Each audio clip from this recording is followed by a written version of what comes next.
On a snowy day, with freezing temperatures, I discovered the car battery was dead when I was about to pick up my son James from daycare. So, I had to borrow my husband's car to fetch him. On our way home, James suddenly remarked, "Mom, something's weird with the car." Puzzled, I questioned, "What do you mean?" I could see he was genuinely concerned. Even though everything felt normal to me, he was just adamant. "Just pull over. The car sounds different. I'm scared." Seeing the worry in his eyes, I hesitated for a moment, but then pulled over right before hitting the mountain road. "What's up with the sound? Sounds okay to me." "Can we check the car, Mom?" I figured that showing him everything was okay would put his mind at ease. So, I sighed, and we both stepped out. What I saw next was completely unexpected. I'm Naomi, and I'm 35. I'm a working mom living in a rural area. By working, I mean I own an orchard. I took over the family business that my dad used to run when I was in my 20s. Our business, which specializes in high-quality fruits for gifts and also makes related products, is doing really well. The local community respects us, and I've always had good relations with neighboring farmers, leading a good life. My husband, Robert, has an online store that sells agricultural items. He's originally from San Francisco and reached out to my company to include our fruits on his website. That's how we first met. Having grown up in the countryside, city boy Robert was a breath of fresh air. We hit it off and started dating. After a year of a long-distance relationship, out of the blue, he proposed.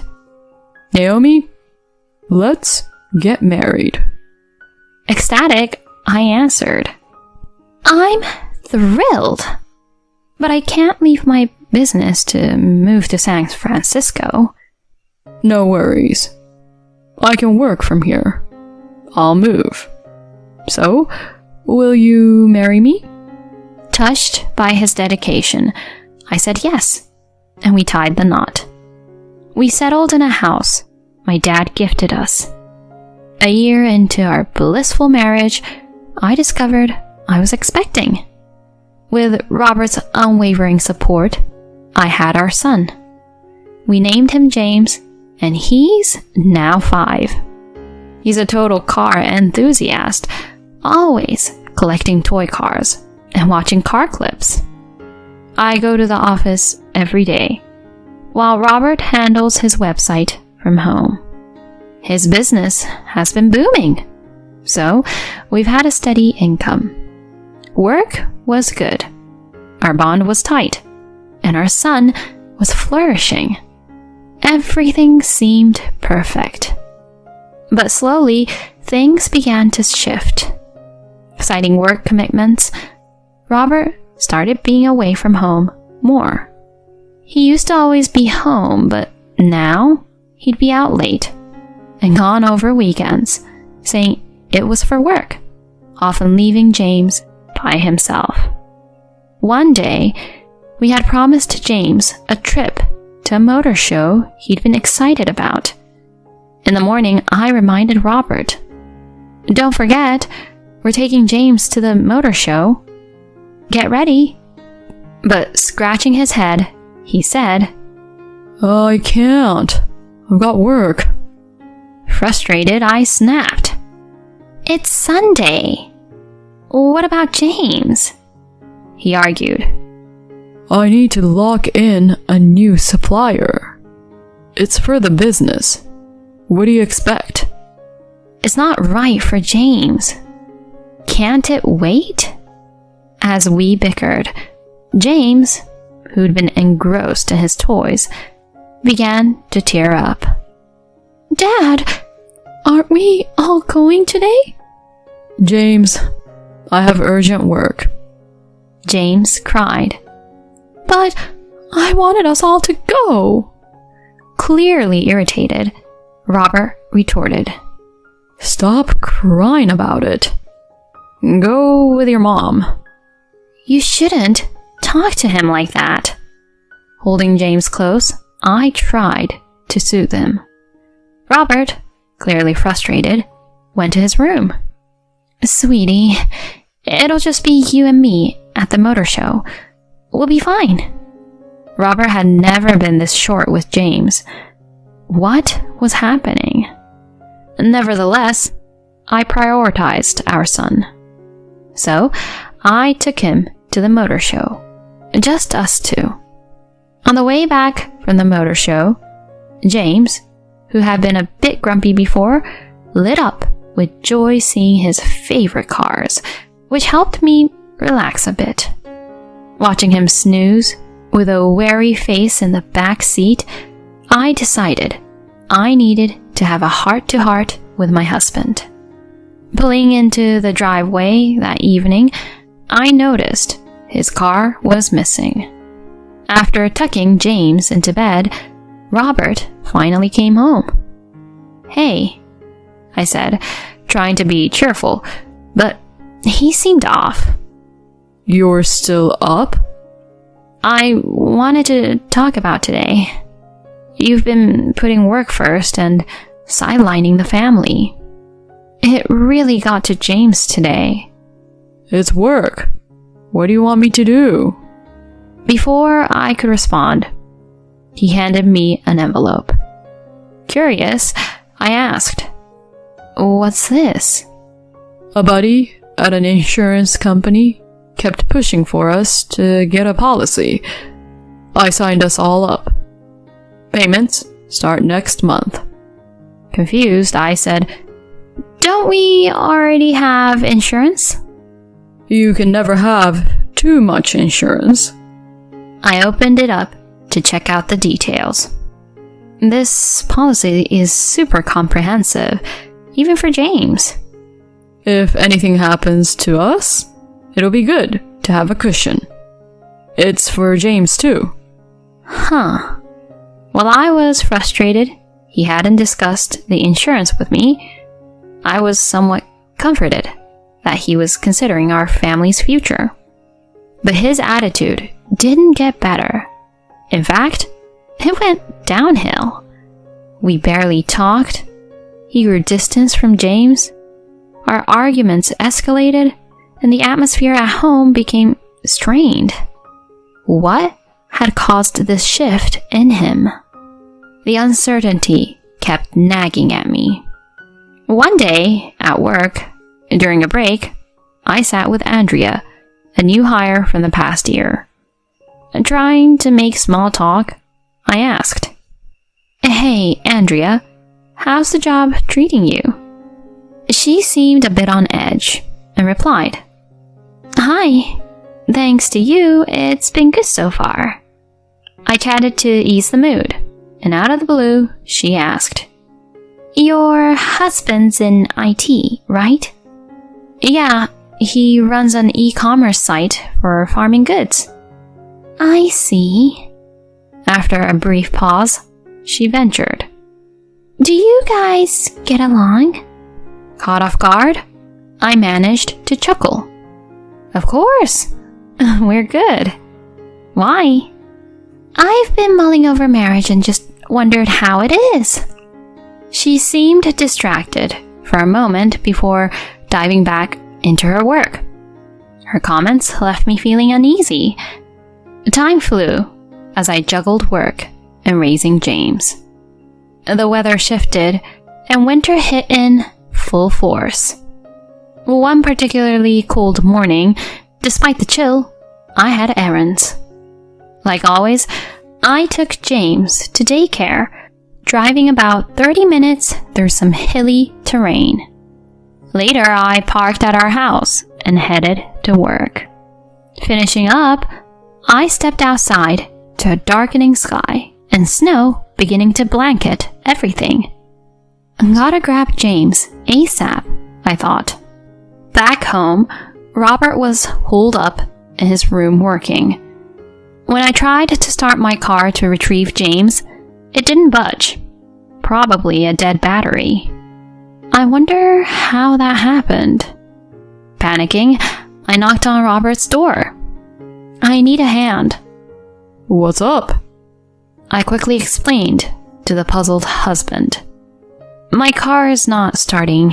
Maybe a dead battery. Can you pick up James? I'm cutting it close. Really? I'm swamped right now. But he needs to be picked up. He cut me off, smiling. Take my car then. Oh, thank you. You're a lifesaver. I grabbed the keys and hopped into his SUV. Typically, I drive the hilly route, but that day, due to some errands at the post office, I decided to swing through town instead. When I reached the daycare, it was pitch black outside. I said hi to the caregiver and picked up James. As we strolled side by side to the dim parking lot, his eyes sparkled with excitement. Oh, are we taking Dad's car today? Yep, but I'm behind the wheel. You're a big fan of Dad's car, huh? Yeah, it's so cool. We playfully bantered back and forth as I strapped him in and started the car. A few minutes into the drive, he suddenly blurted out, Mom, there's something weird with the car. Oh, what do you mean? I could see he was genuinely concerned. Even though everything felt normal to me, he was adamant. Just pull over. The car sounds different. I'm scared. Seeing the worry in his eyes, I hesitated for a moment, but then pulled over right before hitting the mountain road. What's up with the sound? Sounds okay to me. The tires sound different, not like usual. Can we check? Figuring he'd calm down once he saw the tires were just fine, I sighed, and we both hopped out for a look. To my shock, I saw the tires were regular ones, worn to the nub. Driving with these on our snow-covered icy roads was downright dangerous. The thought of driving our usual icy mountain route with these tires sent chills through me.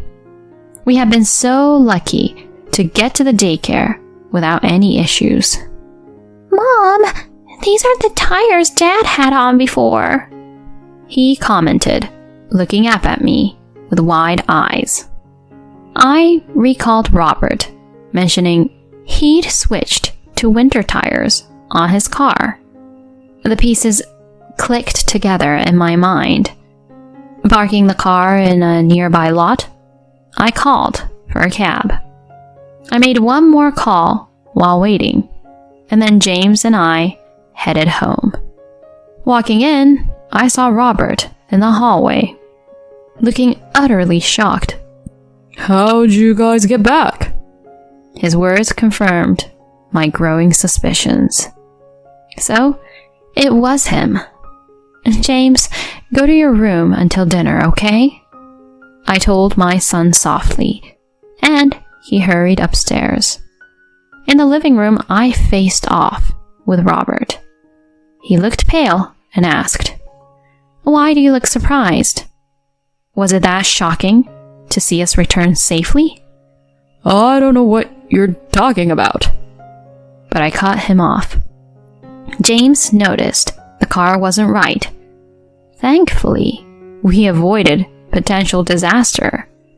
And luckily, I didn't drive our usual mountain route to the daycare today. What are you even saying? He said, playing innocent. My frustration boiled over.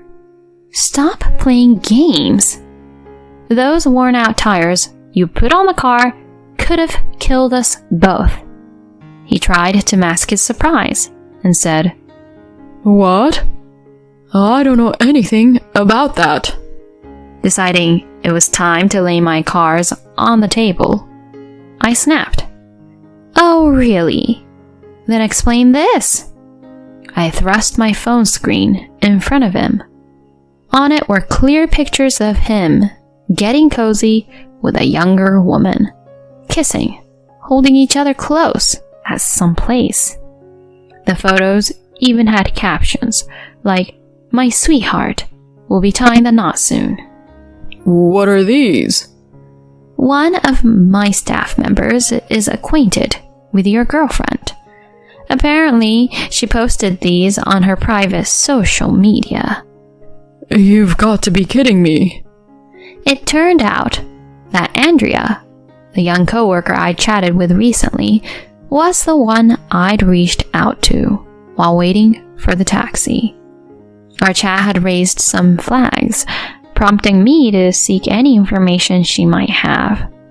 She hesitated, but then shared that her old school friend was the one dating my husband and has shared these pics online. Robert, looking completely thrown off, muttered, "I didn't think she'd ever do that." I pushed him. "Now spill it. What were you up to?" He finally started talking. The lady at the tire shop, where he'd swapped out the tires, was his side chick. He wanted to be with her, but didn't want the financial burden of alimony. If something happened to James and me, he'd cash in on the life insurance and inherit the business. They had schemed together, putting those worn-out tires on his car and messing with my car's battery, ensuring I'd use his SUV. "So, you even had your eyes on the life insurance and our business." With a desperate expression, Robert pleaded, "Naomi, I'm so sorry. It was a stupid mistake." Repulsed, I shouted, "Are you kidding me? I can never forgive this. The cops already know, and I'm getting a divorce. I don't ever want to see you again, you jerk." "Please, Naomi." "Oh, and I'll let all the local farmers know what you did. I bet they'll think twice before working with your website again. Good luck with that." Right then, the sound of sirens grew closer. I handed him over to the authorities.